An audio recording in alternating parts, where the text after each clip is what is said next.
So we know That's that. very true. And it's also really interesting how awkward this is. This is so funny because I was just laughing. Are you going to tell this story of what happened? because back in the day, when I was serving or whatever I was doing, people would ask me, well, what do you do? And I would be so relentless to tell people I'm an actor, because then they would ask, well, what have you been in? And you got to say, well, nothing. And they're like, oh, okay, well, good luck. I'll have the ravioli, please. And you just feel like a loser. Yeah. Like, because no one believes in you and you feel like such a poser. Yeah. So I stopped telling people that I'm an actor. And I was like, well, once I work, then I can start telling people I'm an actor. And I was so proud once I was able to say, like, oh yeah, I'm an actor. Oh yeah, what have you been in? I'm on 90210. But then after a while, then you start getting, well, wait a minute. You could maybe look familiar. What have you been in? Oh, now to anything else? And then you're this a-hole who's going, you might have seen me in a commercial. I'm on Days of Our Lives, 902, and you start naming stuff. Right. Yeah. So there's many times I just wouldn't tell people what I do for a living, because it's just the most awkward thing. It's a losing scenario to tell people you're an actor for a living, at least for me. So I was at the store yesterday. I go up to the clerk and I'm paying for my stuff, and I had a t-shirt on with our texting service phone number, and I didn't remember I really had it on. I had my mask on, I had a hat, like I went, and he was just like, oh, what's that? And I go, oh, it's my I run a business. This is what came out of my mouth. I was like, I run a business and this is the phone number. And I'm paying. He goes, well, what business do you have? And I instantly get hit in a second. I go, I'm an actor, but I'm in Florida. This is going to go down a rabbit hole. I can't say that. Oh, I'm a content creator. Well, what the hell is that? And then it becomes this, like, there's a weird energy if you tell people. I think at least in LA, if I told someone a content creator, an influencer, they'd roll their eyes and go, you're an entitled whatever. Yeah. But if you do it in Florida or you do it in Ohio, it's even weirder. They're like, what? So I froze. I go, I can't say that. So what came out of my mouth at the time is I go, I produce videos for companies, like commercials and stuff. And he goes, oh, that's really cool. And What made you think that? well, because I kept thinking I make videos when we go to Disneyland to do the video. I was like, people are going to be YouTubing Disneyland. Mm-hmm. So aside from our fans and audience and supporters that want to see our adventures, there's that group. But then there's people who are going to be YouTubing Walt Disney World, and our video can come up. Mm-hmm. And advertisers are putting their product as commercials ahead of our video because people are interested in the content we're making. Right. That is a content creator, and advertisers will pay because people are watching your content, just like somebody makes a television show. Mm-hmm.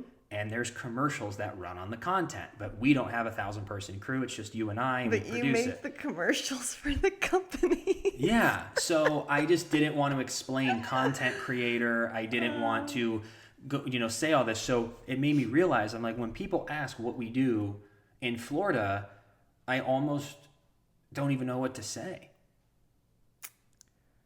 Like, what do you say? You told your friend the other day, I remember, or not the other day, about a year ago, you were on a live, and she had some guy on there, and they were talking, and he's like, who's your friend with the blue check mark? And she's like, oh, and then even she said, she goes, oh, it's Alyssa. She's like does like Instagram stuff, and her boyfriend or fiance is on a TV show, and he goes, so she has a blue check mark because the boyfriend's on the show, and you were just like, I'm a content creator, and he just goes, what the hell is that? I had no clue. And so, but that's kind of the whole thing. And they're from Florida. Oh yeah, isn't that funny? Yeah, so I don't know what I'm going to say when people start asking. And if you're at a barbecue, it's a great story Yeah. to sit and have a beer and talk about our lives. Yeah. But in a quick interchange, if someone's in an Uber or something, hey, what do you do? I don't know. I make furniture. Like, I don't know. You know what I mean? So it's going to be... You could say you're a YouTuber, a podcaster. I'm just too... I'm in radio. I'm in audio. I genuinely feel that we're in the same exact position where people are instantly gonna go, oh, you're a podcaster, you're a YouTuber, and they're gonna have this rolling of the eyes, and then if they look you up, or but because you can't actually prove to them by a known source. The only way that they're going to look at us and go, oh wow, you actually have like a YouTube and you actually do this thing, is post conversation. In real time with acting, every single person knows Days of Our Lives. So at least that was at least it kind of made the conversation seem like I wasn't like a lunatic. Because I'd say, oh, I'm an actor, but I did switch it where I would say I'm an actor on a soap opera. And they would go, what soap opera? And then I would say Days of Our Lives, because I felt like a douche saying, I'm an actor on Days of Our Lives. I didn't like how that made me feel. So I'd say, oh, I'm an actor on a soap opera. I'm a soap punk. I'm a soap punk. So I would say, yeah, if I said, hey, I work on a soap opera, and then they would say, what soap opera? And I was like, well, since you asked, because I know you're going to know this, you either watched Friends, right, or because Days has been around for 87,000 years. So I would say, oh, on Days of Our Lives, and then 99 out of 100 people would say, oh my God, my grandma, I used to watch that as a kid, and like blah, blah, blah, blah, blah. You know, it's so crazy how the younger generation really knows about Days because of Friends. I remember one of the first viral TikToks we had, I think it was I did some relationship video, and there were a lot of pictures and videos of us, and people in the comments started going, oh my gosh, Days of Our Lives. But there was this huge sub-thread that was about Friends, and someone goes, oh, I know about Days of Our Lives from Friends. But then all these Gen Zers thought that Days of Our Lives was made up for Friends. Yeah. They didn't know that it was a real show. And so like there's this whole extra side conversation going on with all these kids who didn't know, and they're like, oh my God, it's real. Oh my God, oh my God, oh my God. So it's just so funny. Because of Friends, they knew about it. I mean, most people know what Days of Our Lives is, but they're younger, so yeah, it's just, I don't know. I just thought it was so funny. It's like, huh.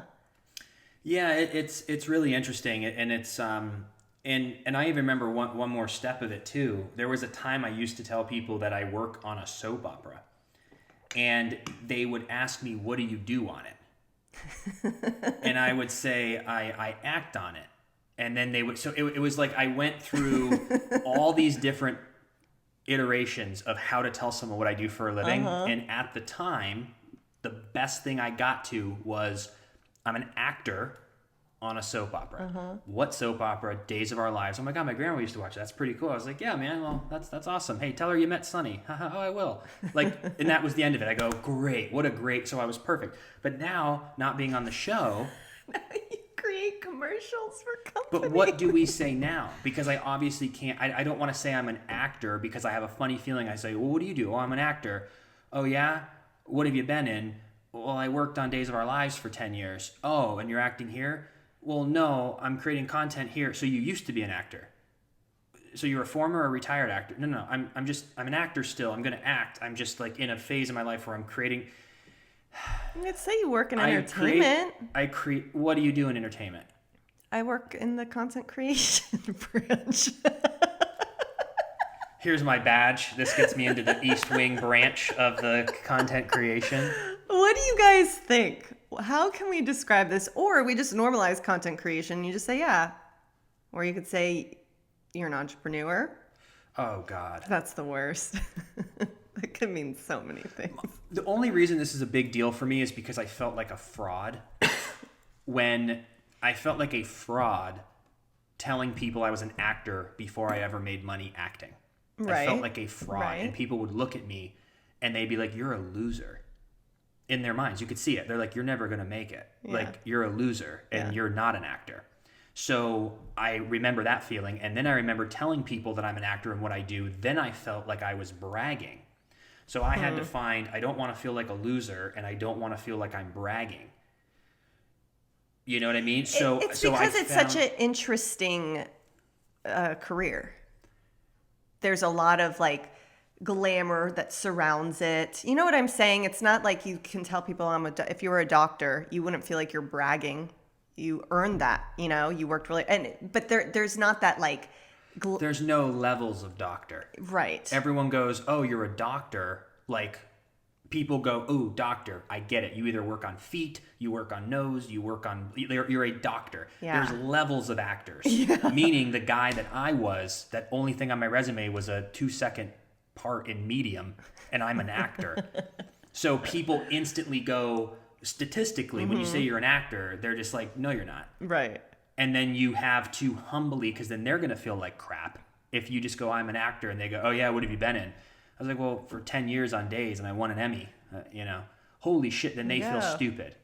So it's a trap. So it took me years, I found out that I'm an actor on a soap opera. What soap opera? Days of Our Lives, and it worked. So now I got to figure out in a quick, like Uber ride or a clerk, what do I do for work? But yet again, when you say entrepreneur or you say anything, if you say entrepreneur, people be like, what, you like printed some t-shirts? Like what kind of entrepreneur are you? Because there's still levels of entrepreneur. There are people who make $100 a year as an entrepreneur, you know what you could say? And people who make 10 billion. Yes, very true. You could say you produce a podcast. Podcasting is very big. And they're still gonna look at us like we're losers. I don't know I'm gonna who go you're back talking to the days that I was serving, and they're gonna go, everyone has a podcast. Yours probably isn't successful. And I'm like, well, no, it is. Like we actually make a living from it. Like we even told the owners in the house. Yeah. He's like, well, so what do you guys do? I said, well, I used to be on a soap, but I was like, we produce content now. He goes, do you do that full time? We're like, yeah, it's our full time business. I was like, we have a few other things that we do as well. So all of it together pays our bills, and we do it for a living. And he was like, wow. Like he was so surprised, but he is in the entertainment business himself, and he directs, so he understood that. But I'm just, yet again, as we hit our 30s, we don't care what other people think, which I don't. But in that quick interchange, I just don't want to have to explain myself or go through an emotional roller coaster. I just want to tell people, like, I should just say like a beloved job like teaching or something. I should just be like, oh, I'm a teacher. Don't lie. I told people that when I was on The Price is Right. What, that you were a teacher? Yeah, because the producer of The Price is Right came into Outback Steakhouse, talked to the bartender, and goes, if you get 20 of your workers here to all wear their serving shirts, we will guarantee that one of you will be picked to go on to the four that what do you call that? Contestants row? Yeah. And so we knew one of us were going to go on as a chance to win. But when we were being interviewed, they interview, go through this huge process because they pick. They don't randomly pick. They interview. And I said, well, if I'm going to say I'm an inspiring actor, I was like, oh, they're not going to like that. Right. So I made up this whole story that I was a school teacher and that I cared about. I was like, oh my God, 5-year-old kids. And like I made this like a story up to try to like get their heartstrings. And it didn't work. And no, they picked the aspiring actor. Yes. Oh, excuse me. Hey there, you just watched a clip from the Members Only podcast. How fun was that? If you're not getting enough Freddie and Alyssa, if you're like, listen, Freddie, Alyssa, I need more. Well, then maybe you can become a member. Becoming a member will give you access to an additional podcast every single Sunday at 3 p.m. Eastern. And the last Sunday of every month, the podcast is live in our members only group. So if you want to become a member or learn more of how to become a member, you can click the link below, click join on YouTube or support now on Facebook, and gain access to exclusive content, the bonus episodes, behind the scenes, and so much more. We appreciate your support so much, and we'll see you on the next clip.